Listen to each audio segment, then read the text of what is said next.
तर त्यांना भर चौकात त्यांच्या डोक्यात इथं गोळी मारली पाहिजे सरकारने. मग आसाराम बापू त्यातच आहेत, राम रहीम त्यामध्ये काय नाही. आरोप ज्यांचे सिद्ध झाले त्यांना भर रस्त्यात गोळी मारा. ते जेलमध्ये आहेत, त्यांना गोळी मारा. जेलमध्ये चांगले लोकही असू शकतात. अनुच्छेद कायद्यांचे इतक्या सगळ्या अनुच्छेदांमध्ये इतके छेद आहेत की खरे आरोपीही सुटतात आणि निर्दोष लोकही अटकतात. पण शासनाच्या द्वारे जे आरोपी सिद्ध झालेले आहेत, न्यायालयाच्या द्वारे आरोपी जे सिद्ध झालेले आहेत, त्यांना भर चौकात सरकारने डोक्यात गोळी मारली पाहिजे. म्हणजे आसाराम अजूनही निर्दोष आहे असं आपण म्हणतो. जोपर्यंत गुन्हा सिद्ध होत नाही तोपर्यंत सिद्ध झाल्यावर आरोपीला दंड दिला पाहिजे. हे न्यायशास्त्र सांगून राहिलं, आपलं संविधान सांगून राहिलं.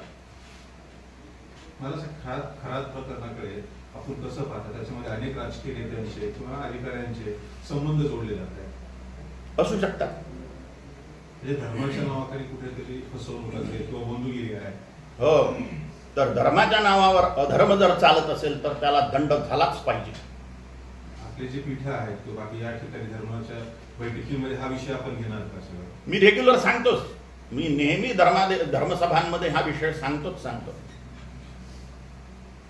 हिंदू राष्ट्र करायचं म्हणता,